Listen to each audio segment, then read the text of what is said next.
back to the Football Tribe UG channel. Robert Kesakos is your usual suspect. Welcome back to yet another live broadcast on your favorite football updates channel.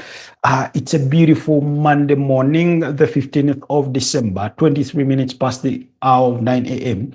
here in Kampala, Uganda, where we do come to you live. We did have an early morning downpour around 6 a.m. And slightly onwards, but the sun is now out and it's looking quite bright and sunny.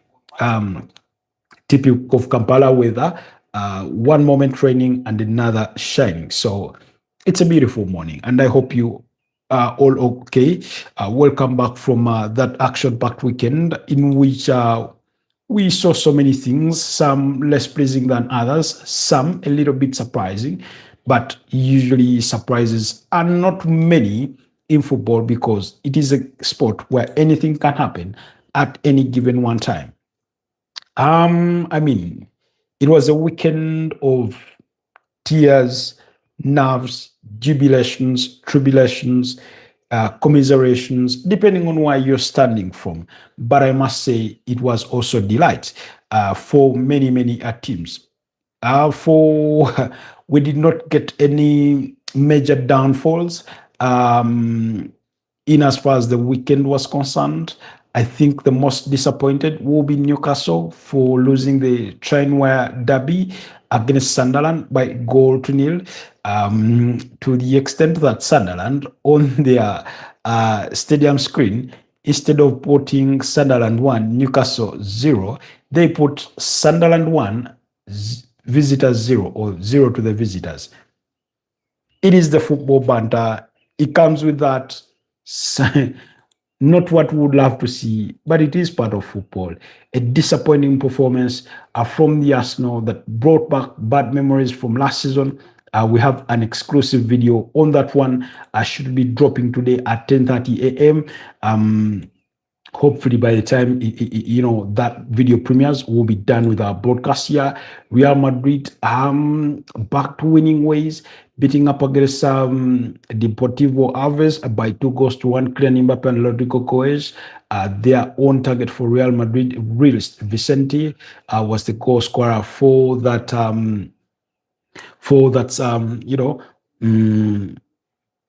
For Deportivo Alaves, who thought they were bound to get something out of that game, but it was never meant to be, and so eventually it did not happen for them, and they'll have to lick their wounds and move on, and hope for a better things to come for them.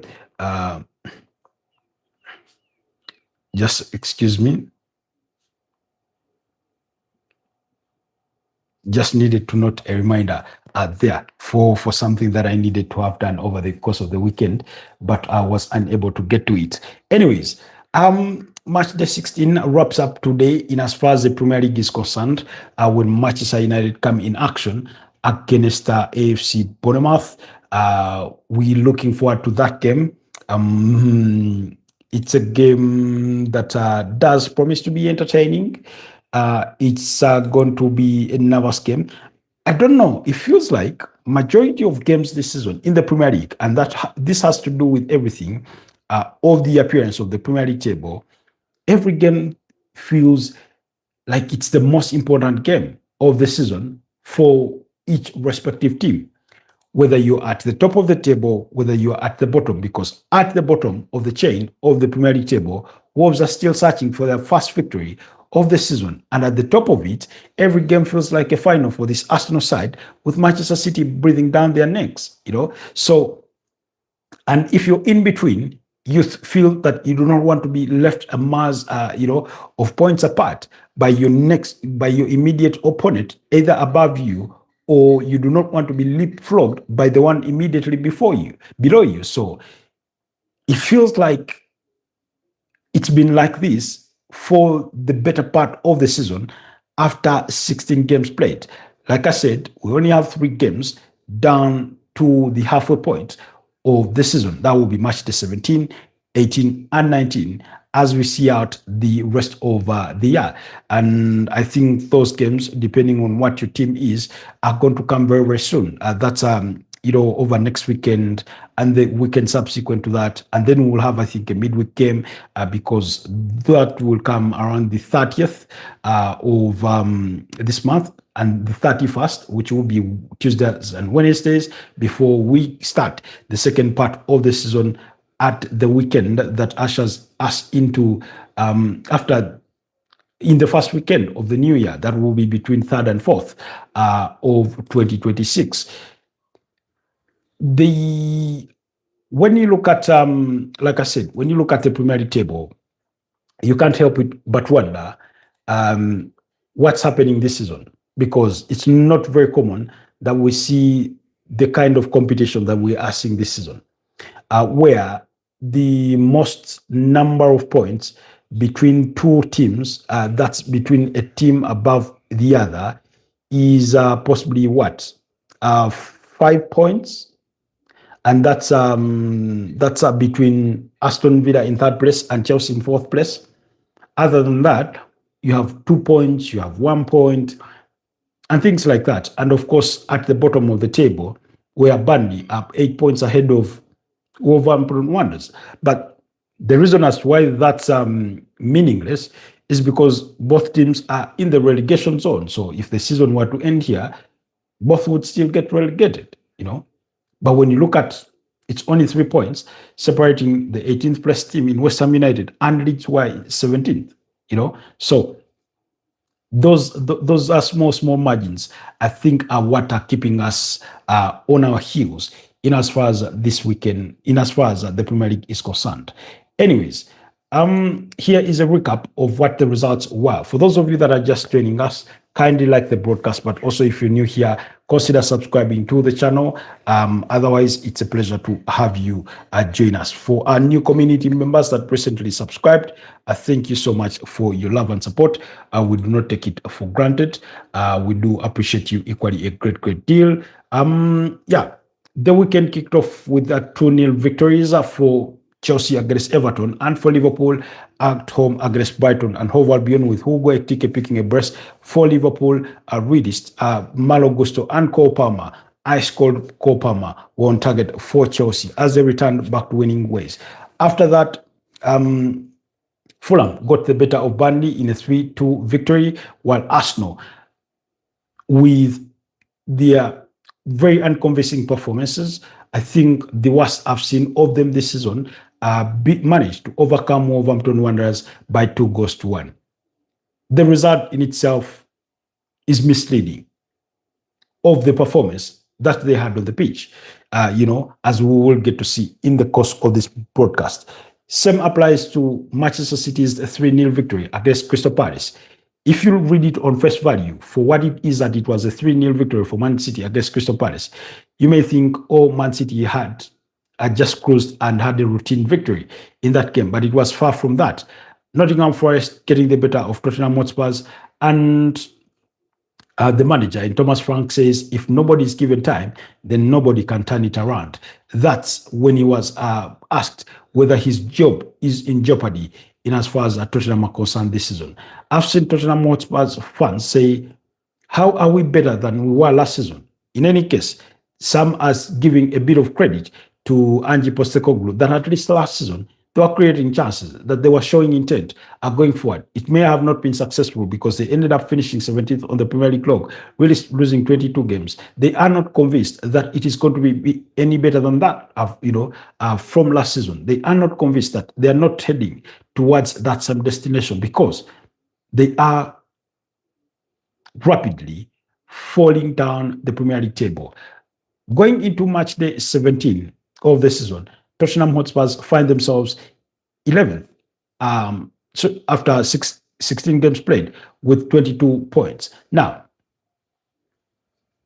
the reason as to why I say that is that with 22 points, they are only 2 points ahead of a 15th placed AFC Bournemouth. That means 1 win for Bournemouth and 1 loss for Tottenham Hotspurs. We could see a swap of roles, and then Nottingham Forest, who occupy 18th, are only 4 points behind them, with Leeds, who occupy 17th place, only 6 points. behind them. Now, we know that given how the season is going, 6 points is not one too many. We take the example of Aston Villa, who are winless in their opening four fixtures of the Premier League, drawing two and losing two, and now third on the Premier League table with only 3 points behind the table leaders in Arsenal and only 2 points behind the second place Manchester. Only a point behind a second place Manchester City. That's how serious it is, But if we are being honest with Tottenham Hotspur fans, their own performances have not done them any favors to sort of win back the hearts of those fans. Now, everybody would have hoped that Thomas Frank would turn this ship around in terms of performances from what they exhibited in the Premier League last season, but it couldn't have been any further from the truth. At the start of the season, they looked bright, they looked defensively solid, they looked well improved in terms of defending set pieces, not conceding one too many chances, despite of suffering a 1-0 defeat early on in the season at the hands of AFC Bournemouth. It's not been the case in recent times, as we will get to see, because it's not been pretty. It's not been pretty if we are being honest, But it is the Premier League. No game is easy. Any day can be a day for you to lose. And looking ahead of their next fixture, it doesn't get any easier. It does not get any easier. Reason being, their next opponent will be Liverpool at home. And at home is where they've struggled the most this season. After which, they have a London derby against Crystal Palace, a London derby against Brentford, a game against Sunderland, difficult opponent, and away to Bournemouth, a team that has already beaten them in the first leg of this campaign. So really, it's not looking positive. When you look at their losses tally, they have lost 6 games. Now, if every 16 games, they're going to lose 6, that means by the time we get to match day 32, they would have lost 12 games. And possibly, they could lose 18, 20 games in the season. Now, whereas that in itself would be an improvement from last season, it wouldn't be far off still, So it would be very, very minor, almost negligible, really. So that is what is concerning. Anyways, in the Tranmere derby, Sunderland beat up against Newcastle by a 1-0. It was an own goal, unfortunately, by Nick Voltmada. And then Aston Villa, thanks to Morgan Rogers, who is giving this season a run for its money. He is looking to improve on the performances he had from last season, where I think he scored 8 goals and provided 10 assists, as he rivals Jude Bellingham or makes a run for that number 10 role ahead of the FIFA World Cup 2026. We know that that's a slot not preserved for anybody, but a lot of players are going to be competing for it.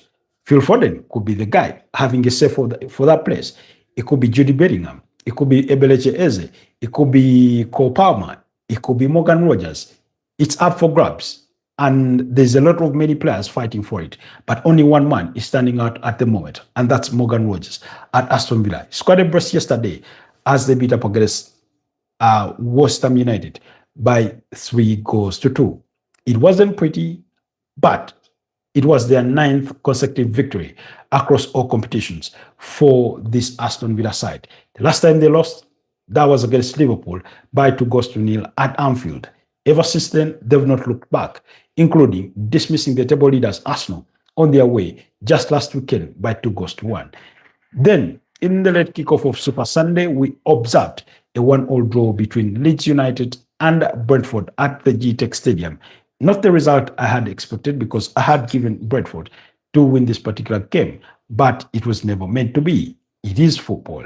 And tonight, it will be Manchester United seeing off the match day 16 with their own home game against against an opponent, the stature of FC Bournemouth, who I think arguably has had the worst run of form in as many fixtures, aside from the bottom 3. I do not think there's any team that has had that poor a run of form than AFC Bournemouth. At some point in the season, they were within the top four.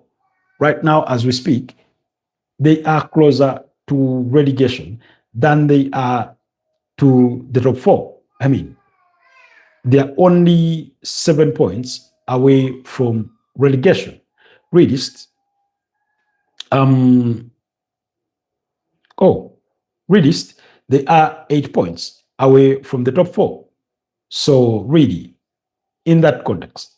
So it won't be an easy fixture, but we are going to get to it. Before we get to it, I thought we should have a look at certain games specifically. And those games won't come any faster than this, because midway this week, we're going to have EFL Cup games. That's at the quarterfinals. And then subsequent to that, it will be match day 17. Before you know it, 18 and 19. Like I said, a quick wrap up of things. Very telling. I don't know what to make of Everton, by the way. Like most teams, they've shown signs of inconsistency.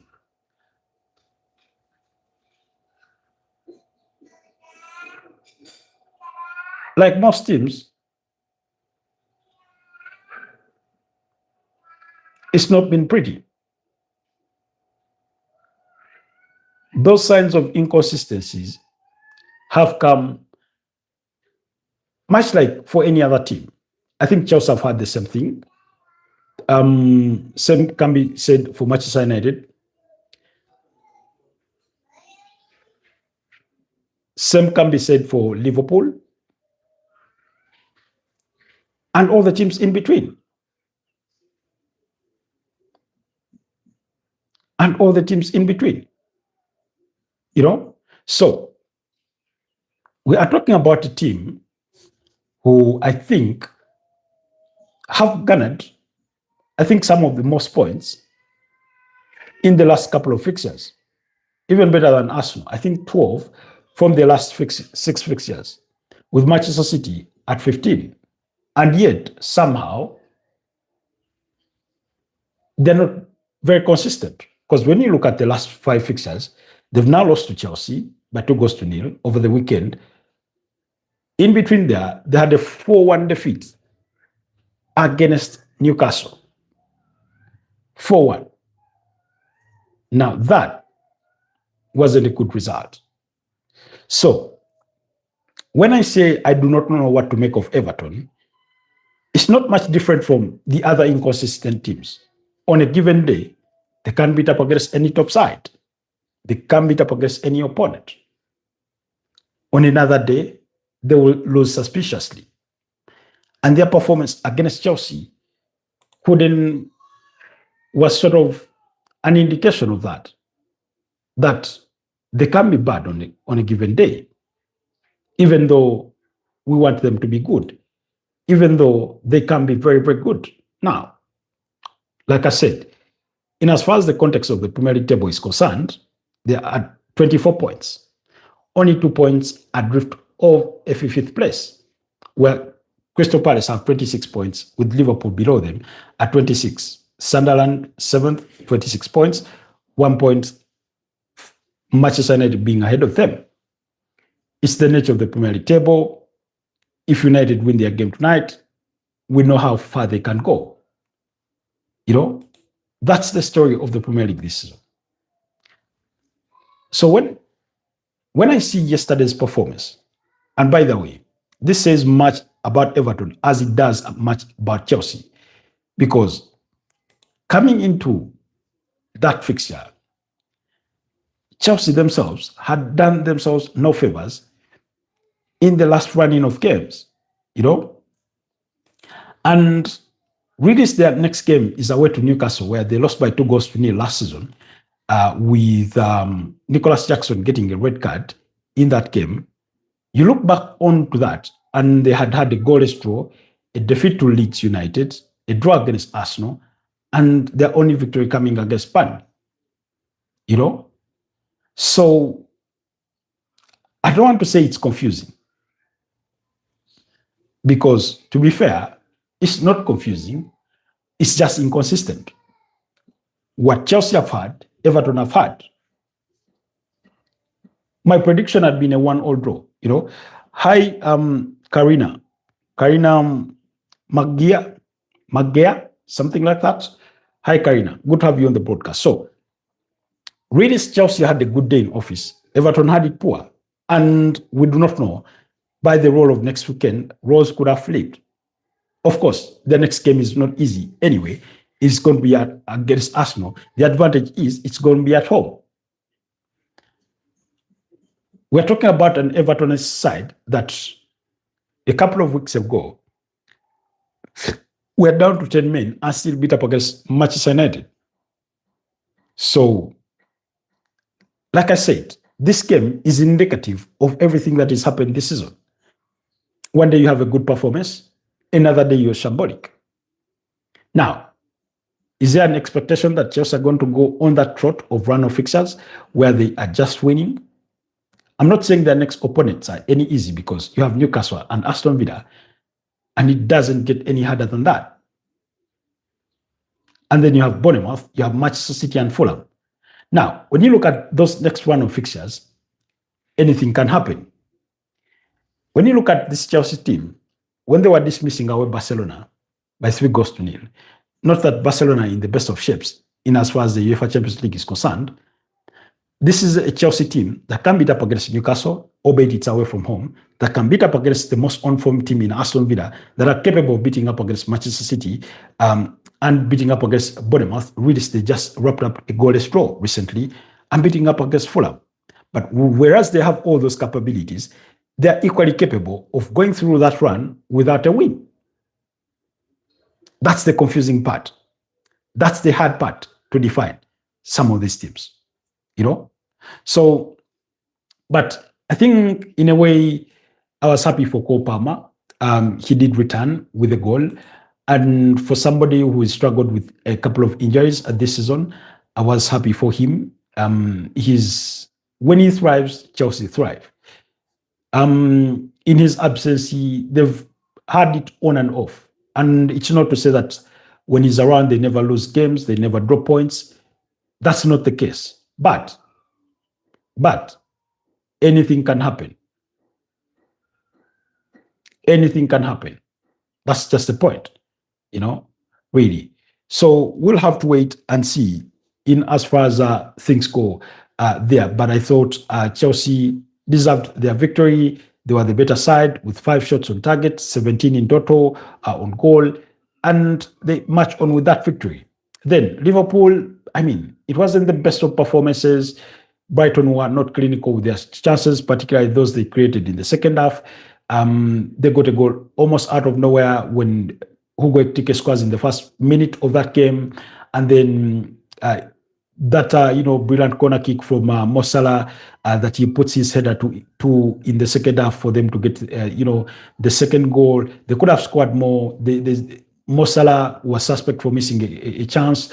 Then there's a point where they go for a counter-attack. Hugo Ekitike doesn't play him in, and they miss another golden opportunity. Then they go on another counter-attack. Virgil van Dijk was in the run for it as well with, I think, Andy Robertson ahead of him. Mo Salah had an overweight pass that just went to Verbruggen, the Brighton and Hove goalkeeper. In other words, had they been the Liverpool of last season or the season prior to that, they could have easily scored 4 goals in that game, but they did not. Like I said, Brighton on the other side, they were wasteful with some of their chances, So that was the nature of that game as well. Burnley, Fulham, like I said, no big surprises. It's typical of the Premier League for Fulham to have that kind of performance. They've had some good performances, although some results were not going their way. Prior to this, they had a victory against, Sunderland somewhere in there. They lost to Man City 5-4 and things like that. So, it's just what it is. And then in the late kickoff of Saturday, that's when we had the disappointment of the performance of a team that many believe are still Premier League favorites. Now, if you watch that performance, and maybe it was the first game you are watching of Arsenal this season, one, you'll be surprised how they are at the summit of the Premier League standings. You will be surprised that anybody thinks that they are title favorites if you had not looked at the Premier League table. I mean, it was that bad a performance. If you watch that game and your observations were particularly on Wolves, you might have been thinking, how are they bottom of the Premier League table without a win this season with only 2 points? So it was a bad look on Arsenal. It wasn't as bad a look on Wolverhampton Wanderers, given where they are on the Premier League table. Now, I understand there's whole context to this, but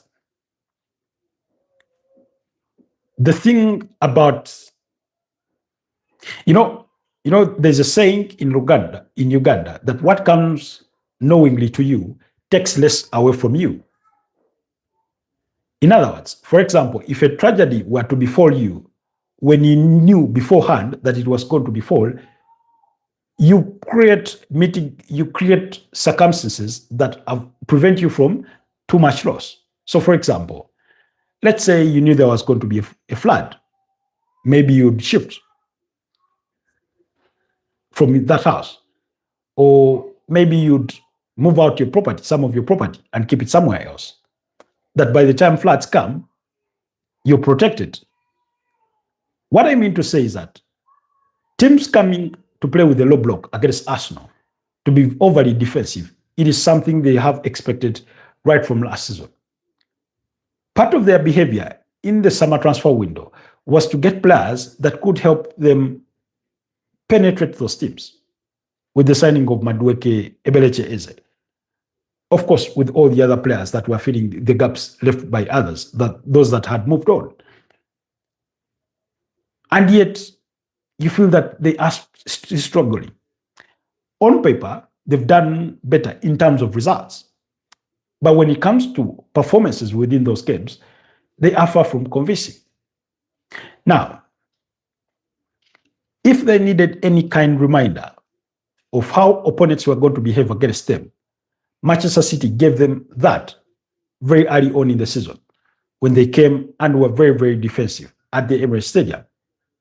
Now, if you have the best team over the last 10 years in the Premier League behaving like that against you, then that's the signal you need of the kind of tough games you're up against. In other words, I want to believe that Manchester City, even though they were unable to win, almost did, but unable to win, but still picked up a valuable point away from the Emirates Stadium, gave the blueprint to whichever team wants to come up against Arsenal. In any case, just a week ago, Aston Villa gave them a different blueprint. In other words, there are two blueprints now for you to go up against Arsenal. One blueprint has been used more than the other, and that's the low block, defensive. Sit back, wait for Arsenal to come to you, win the ball back, try to go for a counter, try to leverage on a set piece here and there, a long throw in, and things like that, and possibly get a result. That's what is being used largely against teams like Newcastle, Brentford, West Ham, Crystal Palace, name it. Then Aston Villa come up with something to say, no, you just need to go toe-to-toe with these guys in a physical duel. In any case, Chelsea provided something similar, albeit they were down to 10 men for the better part of that game. But it was a bit of a close game. Now, Aston Villa deployed the same strategy, and they got the better result. Now, the reason as to why the Aston Villa strategy may not be used by all teams is because you must also be cognizant of the kind of quality of players that you have within your team. If you do not have an Amadou Onana, a Boubacar Kamara, and a Yuri Tielemans, then your midfield may struggle to compete favorably against that Arsenal side. But what Aston Villa did in part, was go man to man. And then an isolation of a few players, closing down spaces, fighting for the 50-50s, being as physical as they can, and they got the better of Arsenal. Of course, they needed their goalkeeper to be at the top of his game, you know. But the point I'm trying to make is that the way we were set up against Arsenal, they came in that game expecting that would be the kind of story. Now, for a left football fan, they'll simply put it up, yeah, Manchester United, I think, are better than Arsenal because they beat Wolves 4-1, and Arsenal could struggle to even score a single goal by their own foot or head because they needed 2 own goals to win that game. You know, how Wolves set up against Man United is not the same way they set up against Arsenal. But like I said, there were no surprises. Arsenal must have come into this game expecting that. Vince says, hello. Hello, Vince. Good morning. Where are you joining us from this beautiful morning? So I do not want there to be any excuses whatsoever for this Arsenal side to say, oh, you see, teams are overly defensive against that. The reason as to why you have a manager is, one, to get the best of the players that he has, to devise means or strategies that get the better of his opponents, regardless whether those opponents are inferior or superior in quality. Because even when your opponents are inferior in quality, if they play better as a team than you, they could get a result against you. So everything Arsenal faced against Wolverhampton Wanderers, they were not facing for the first time this season. And suddenly, not the last. So, was the game in itself a wake-up call? It should be. On how Arsenal went about that game. It should be a wake-up call for Mikel Arteta to say, beyond overcoaching these boys, 1, you must trust your defense. 2, you must allow players to take risk. 2, you must encourage shooting from distance. 3, you must increase the tempo or the pace of your game. Because a slow game against the defensive side only helps the defensive side. If you want to get better of a team that is playing a defensive game, for you to cause disruption, you must keep them on their toes. How? Be fast, be speedy, keep them guessing, but that intensity, that high intensity, is what will cause them to make costly mistakes for you to find a way through. Otherwise, you're not going to have it your way. Testers of life, good morning. How is it, man? It's all good. It's been ages since you've been last year with us, but I hope South Africa is okay for you. How has it been going on your end? It's a pleasure to have you back. So, given that they came into this game having reviewed different performances of Wolverhampton Wanderers, I understand that they must have thought, are they going to set up the way they did against Tottenham Hotspur? Is it going to be the way they did against Aston Villa? Anything was a possibility. But the biggest possibility Arsenal have to believe is that teams are going to be very defensive against them in terms of sitting back.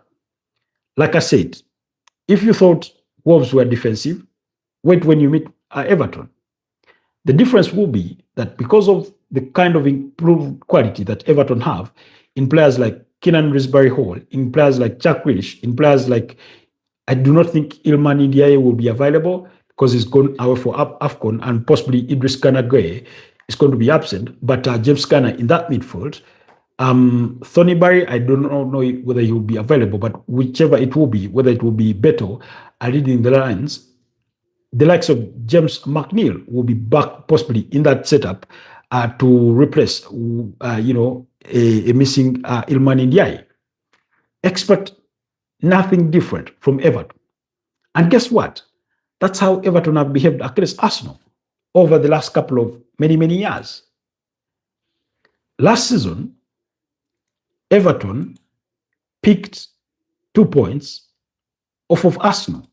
That means Arsenal did not beat them at any one point last season. One being a goalless draw at the Emirates Stadium, very agonizing, and the other being a 1-1 draw at Goodson Park. Now, Arsenal went in the lead through Leandro Trossard in the 34th minute, and then Everton scored from the penalty spot in the 49th minute through Ilman Ndiaye.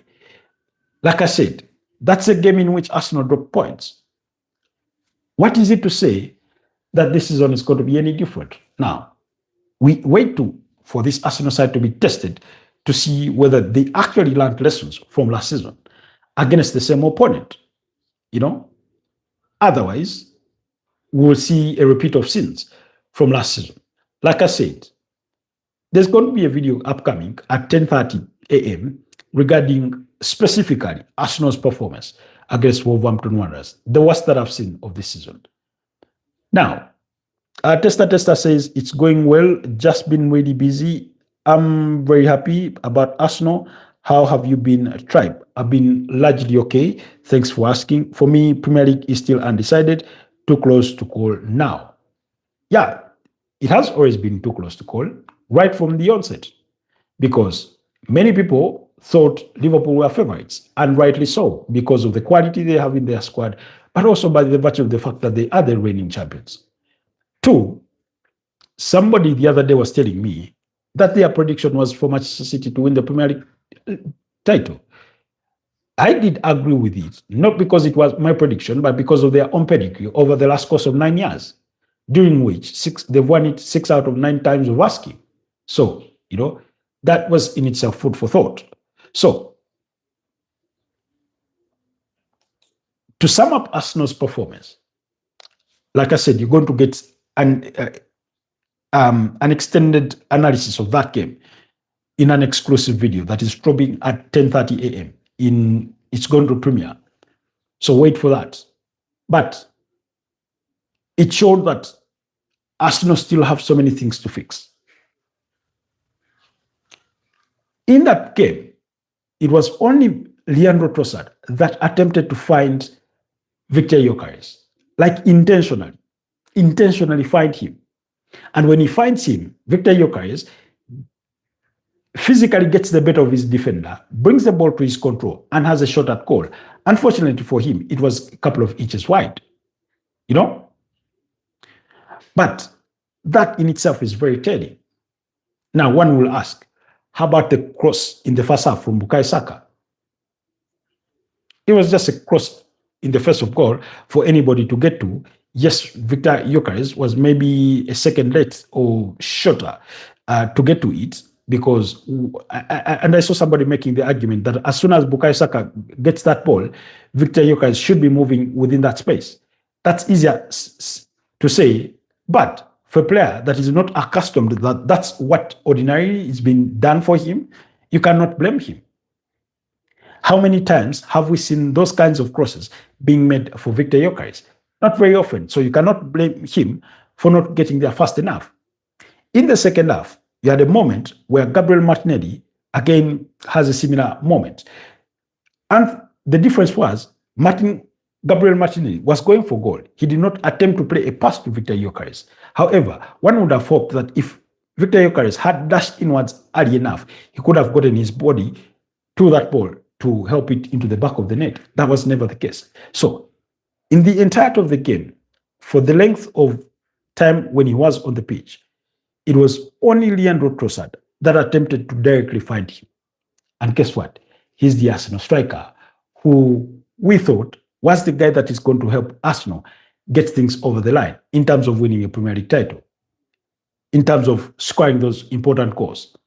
Nobody expected he would be a top scorer. Nobody asked, I don't think anybody asks him of that. They just seem we just expect him to score a good number of goals that helps Arsenal get certain games over the line.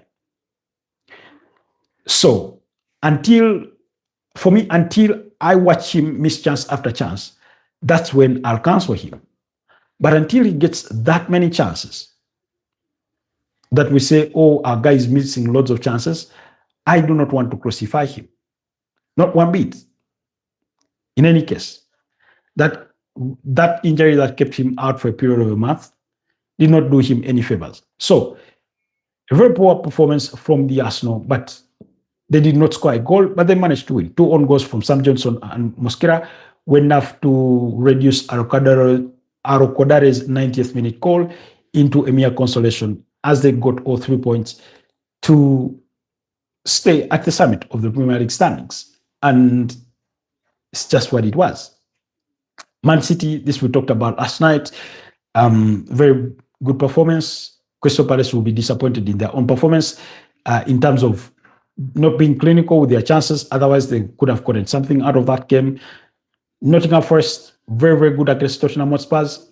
Cam Hudson-Odoi scored a wilder of a goal. And then Vicario trying to play from out of the back. And then they conceded possession in a dangerous zone. And he scored. And then Ibrahim Sangare, what a straight strike. Tottenham were just defensively poor. Sunderland getting the better of Newcastle. That was a derby. Anything can happen in a derby. It was a game of small margins. An own goal from Nick Volmada decided it all. And then Aston Villa.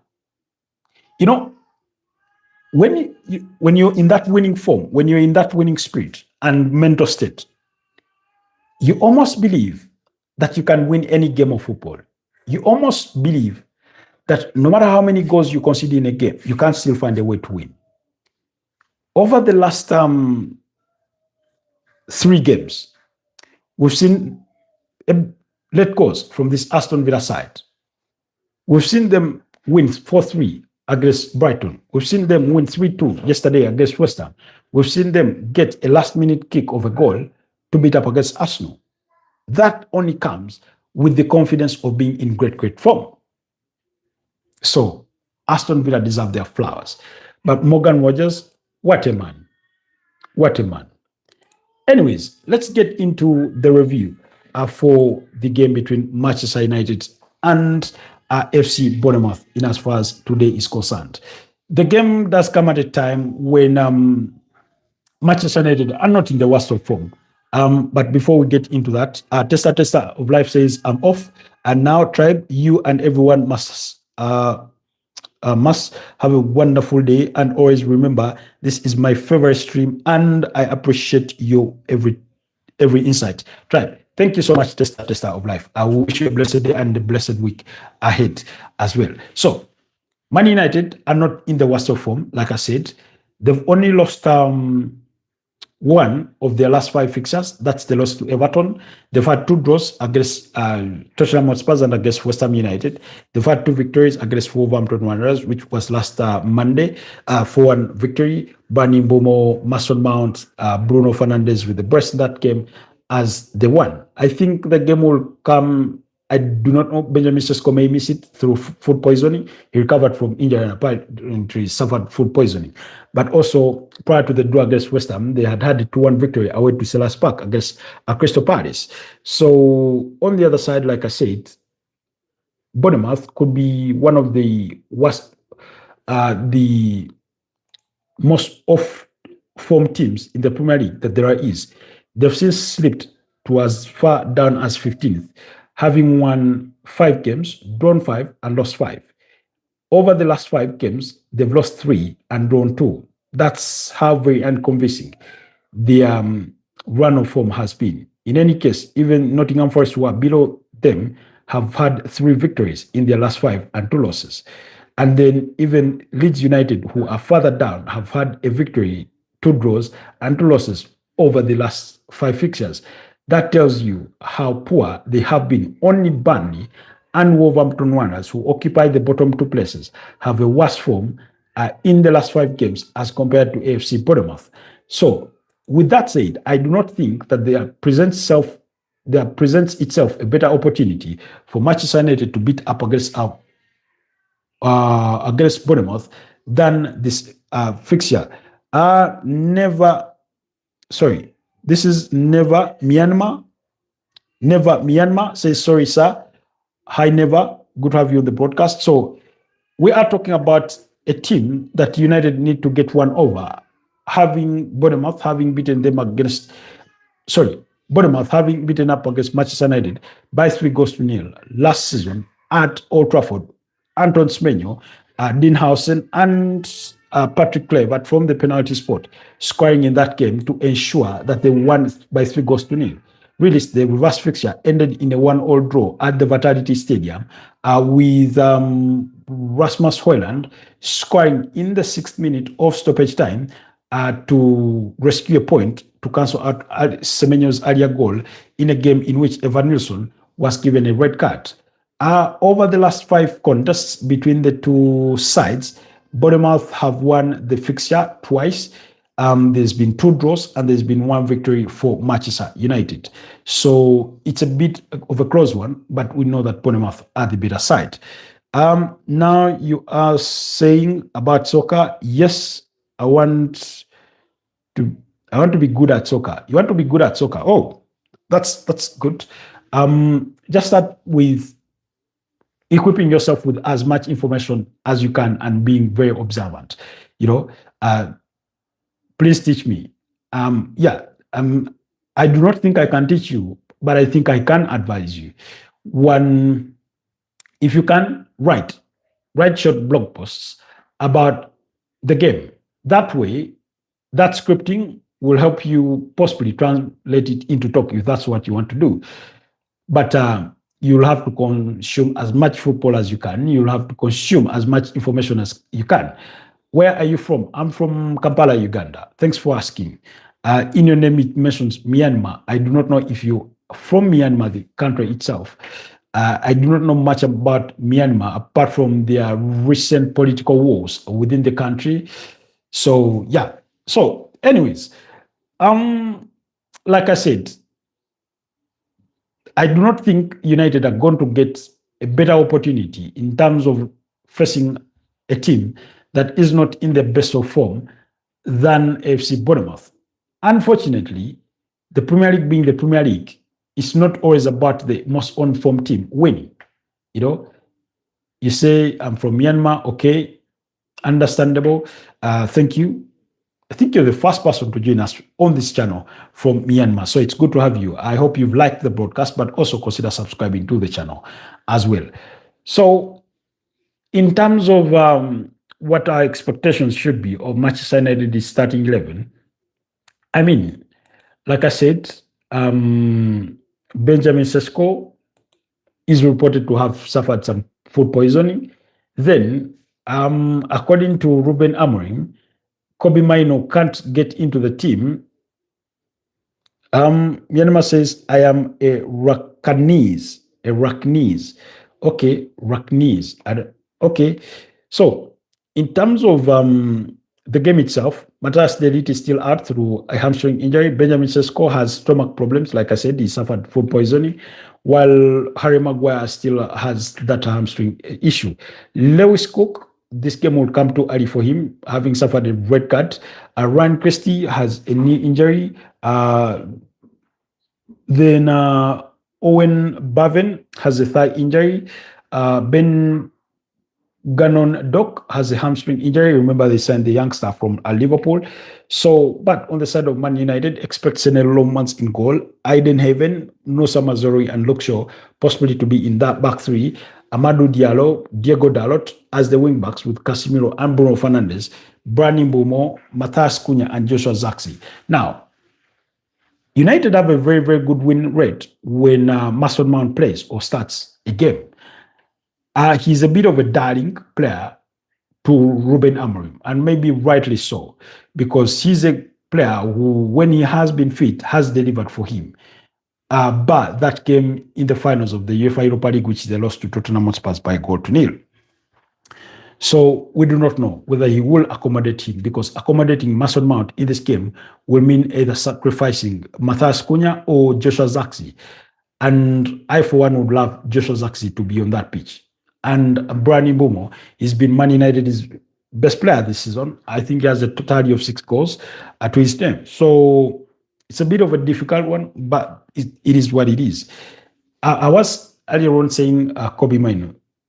According to the manager, Kobe Maino plays in the same position where Bruno Fernandes is or plays, and he says it's hard to drop Bruno Fernandes for Kobe Maino. Now, that's understandable if you're comparing the two players, but I think for me, Two players.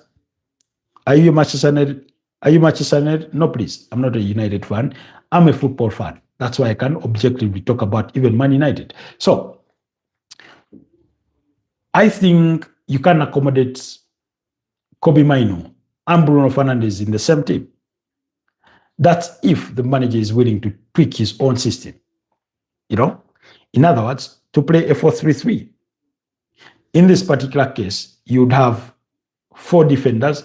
You have a midfield of Casemiro alongside Kobe Mainu with Bruno Fernandes at the tip of the triangle to play as your number 10 in that free role space, and then Mbomo, Cunha with Joshua Zirkzee. So, but contrary to that, that's not how he wants to play. That's not how he sets up his team. He prefers the back three, so he can't accommodate the two players. I've said this before.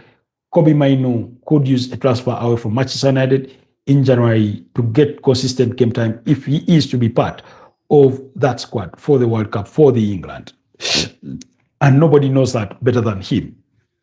On the side of Bournemouth, expect to see George Petrovic, expect to see Adrian Trafford, Marcos Senesi, Bafode Diakite, and Adam Smith, Alex Scott, and Tyler Adams. This one scored a wilder in that 3-2 loss to Sanara. Anton Semenyo, who is been off form for the last many games, Mark Castavenia, Alejandro Gimenez, and Evan Nilsson. Not a bad team, but they've just not been getting results lately. They've just not been getting results. I'm not convinced that tonight will be the day they bounce back to get results. So allow me go with a 2-1 prediction for Manchester United. If there's one thing you can almost guarantee on this season, is Manchester United to concede a goal in a game. They've only kept one clean sheet in this season, and that was in their 2-0 victory against Sunderland. So that's my prediction for that game. Then quickly from yesterday, like I was saying, okay, before we go back to yesterday, in the Spanish La Liga, Rayo Vallecano are going to be up against Real Betis. That game equally comes at 11 p.m. East African time, like the Man United game. At a quarter to the top of the hour of 11 p.m., Como will be playing away to AC Roma in the Italian Serie A game that I urge you to try and watch. Really. Then in in the Turkey Super League, you'll have Fenerbahce up against Kanyaspor, while in the Championship, Sheffield Wednesday will be up against Derby County, so do not miss out on that action. Like I said, just to revert a little back in the Spanish La Liga yesterday, Sevilla put 4 past Real Oviedo, but the result I wanted us to discuss was not the 2-0 victory for Celta Vigo over Athletic Bilbao, but rather Deportivo Alves' 2-1 loss against Real Madrid. I want to good at football. That is Tash.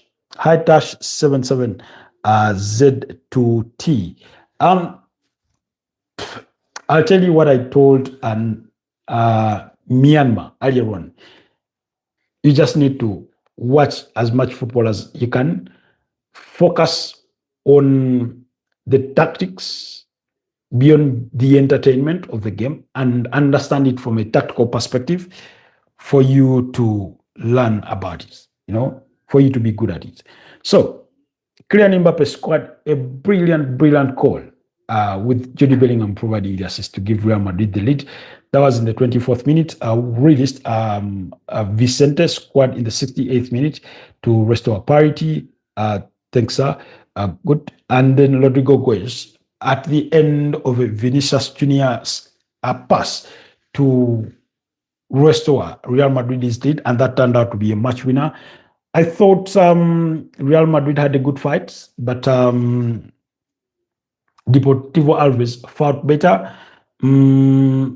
Again, Real Madrid's conviction was quite a bit lacking, but they needed that. All they needed was to win to sort of ease a little bit off of the pressure that Xabi Alonso has been under in the recent couple of weeks. But you could see Real Madrid had a total of 6 shots on target compared to Deportivo Alves' 2.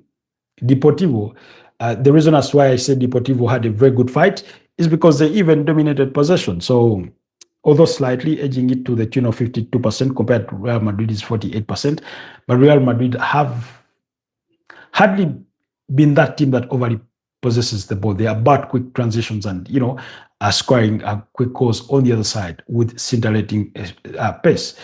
Tash says, "What's your favorite FC? In other words, what's my favorite football club?"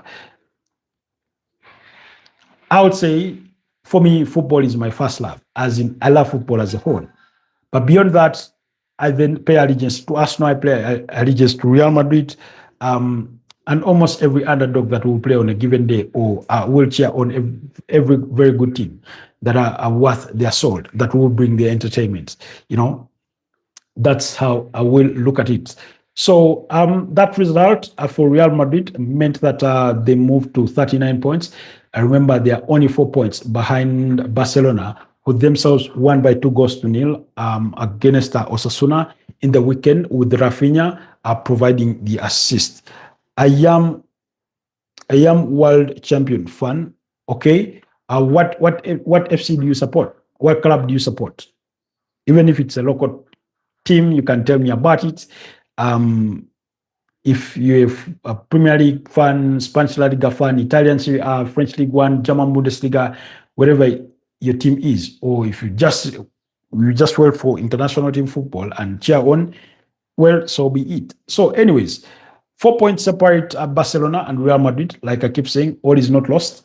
Real Madrid have only lost 2 games this season. That's as many as Barcelona and Villarreal, who occupy the first and third positions respectively. Real Madrid had those 3 consecutive draws, which really, really did not do them good.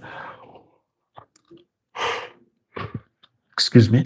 And that's why they find themselves 4 points adrift over Barcelona. But yeah, they will take the inspiration from that victory and march on into match day 18 of the season. Good morning, Pedri. How are you doing, my brother? Good to have you on the podcast. Anyways, guys, so in the course of this midweek as well, I will have 3 games in the quarterfinals of the EFL Cup. That's the English Football League Cup, also known as the Carabao Cup, or previously known as the Carling Cup, or the Capital One Cup. So Cardiff City, and that will be tomorrow, Tuesday, at 11 p.m. We'll be playing at home against Chelsea to determine who can use same tired. Yeah, I went to bed very late at around 3, and then I had to wake up very early. So I have a little bit of a sleep deficit, but perhaps a few doses of coffee, if not, lots of water, will help me, rid myself of the Monday blues. So, and then on Wednesday, we'll have 2 fixtures. One kicking off at 10:30 p.m. That's between Manchester City against Brentford. That will be at the Etihad Stadium. And then at St. James's Park at 11:15 p.m., Newcastle will be up against Fulham. And then we'll have to wait until the subsequent week to see Arsenal in action against Crystal Palace. That will be on a Tuesday for the last quarterfinal of the EFL Cup. Now, the exact kickoff time for that game is yet to be determined, but at least the date is been known that it will be on the 23rd. The reason as to why that quarterfinal cannot be played in the course of this week is because Crystal Palace are going to be in action on Thursday this week in the UEFA Conference League. That's the sole reason. Then also remember that when we get to the semi-final stage of the competition, those games will be played on a double header. And I do not think it's going to get any easier for any of these teams. I do fancy all the teams in the UEFA Champions League to get to the semi-finals. That would add on their number of games. That would mean difficult games coming up. But I've already said this, and I will repeat it again. This is the shortest path that any team has to a trophy. I say this in the context of Arsenal because if they want to start a bit of a winning culture, take whatever piece of silverware there is, start from that. I keep saying Pep Guardiola's first trophy with Man City was the EFL Cup. He won that trophy for 4 consecutive times, really beating up against Arsenal on 2 occasions in a final. So, which team is your favorite? That's according to Vangria Malika Jan. Oh, I hope I pronounced your name the right way. But if I did mispronounce it, please accept my sincere apologies. Like I said, guys, football is everything for me. Is the first love. But when it comes to club, I pay allegiance to us. No, I pay allegiance to Real Madrid, to the Brazil national team, the Uganda Cranes. So yeah, those are my teams. Just call me Ria. Okay, Ria. Thank you for joining us. Where are you joining us from? That's a country or city or whichever. Do let me know down in the comment section as well. Otherwise, so those are the expectations that you should be having for this week in terms of football. On Thursday, like I've told you, the UEFA Conference League will return to action. They are looking to get to match day 6 there as well. So maybe let me pose this one question. You do not necessarily have to be an England fan, but in that number 10 role, when you have Morgan Rogers, Cole Palmer, Phil Foden, and Jude Bellingham, who will be your go-to player for that role? And we know for a fact that Thomas Tuchel said Jude Bellingham, Morgan Rogers, and Phil Foden cannot play in the same team, given their tactical shape. What do you think? What do you think one change that Real Madrid right now to win games? The one change, I think those players need to believe in the manager more. They need to play for him. They need to put their egos to the side. But they've also been very unfortunate with injuries, which does happen to teams. But yeah, they need to play more cohesively as a team and work harder. Basically, that's it. That's what I think that Real Madrid need to do. Oftentimes, they are getting things wrong in that midfield. And I remember as part of a certain forum that was discussing that Real Madrid side last week on a TikTok live, and I said to people that a part of their challenges have been how they've transitioned the team in terms of the players that have replaced those that have left, have not been of the same caliber or quality. And usually it's really, really hard to replace certain players. Players like Luka Modric, Toni Kroos, Casemiro, who have been replaced by the likes of Camavinga, Fede Valverde, Aurelio Tchouameni, Daniel Ceballos, have not been as good. The likes of Brahim Diaz, Adagula, depending on how and where they are played, have not been to the kind of level that Toni Kroos, Modric, and Casemiro would give you in that midfield three. Fede Valverde is predominantly played at right back because of their injury concerns, and you do not get the best out of him in that role. Then that leadership is a bit lacking on the pitch. Fede Valverde is their team, is their captain, but you feel that I do not know whether he fears so much some of the stars in that team. He does not back at them enough, not backing like in a condescending way, but back to motivate the team into doing the right things in the right moments.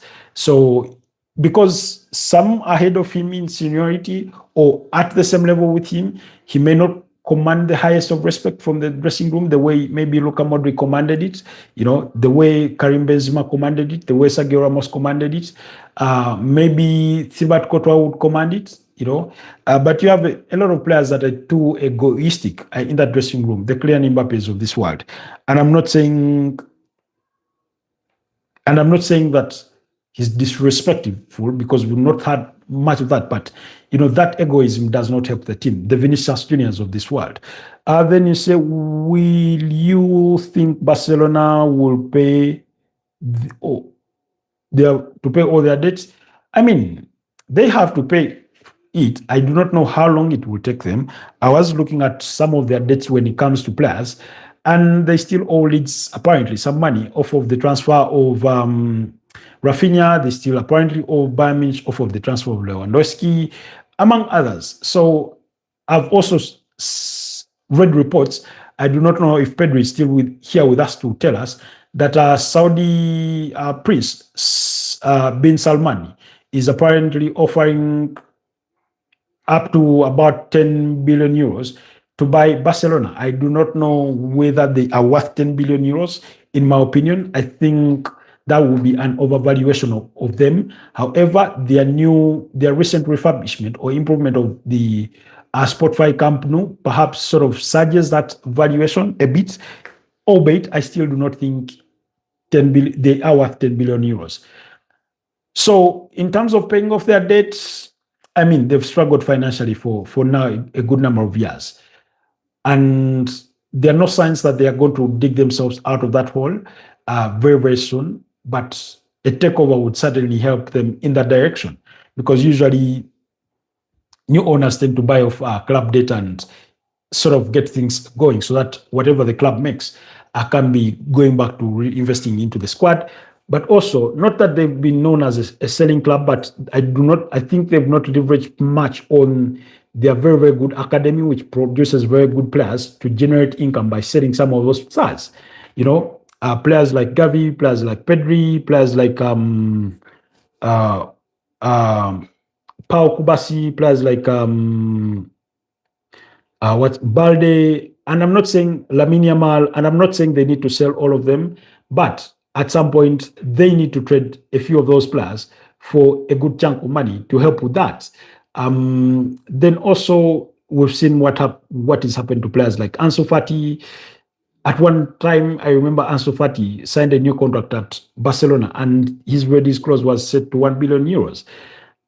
And even though he was never going to be worth that, but he was a very, very promising darling of a talent. They should sell their club to Saudi because they are playing like they are on life support. I don't know if Pedri will agree with that. Pedri is a Barcelona fan from Spain who is a regular on this channel.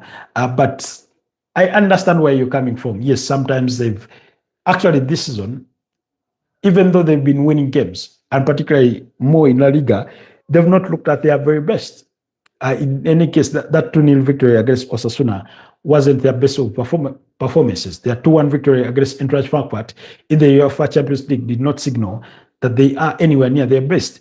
Their performance against Club Brugge in a 3-3 draw in the UEFA Champions League did not send the right signal. So really, it is what it is, but I understand where you're coming from. They need to improve their performances really, really better, sooner rather than later. They've struggled with a couple of injuries here and there.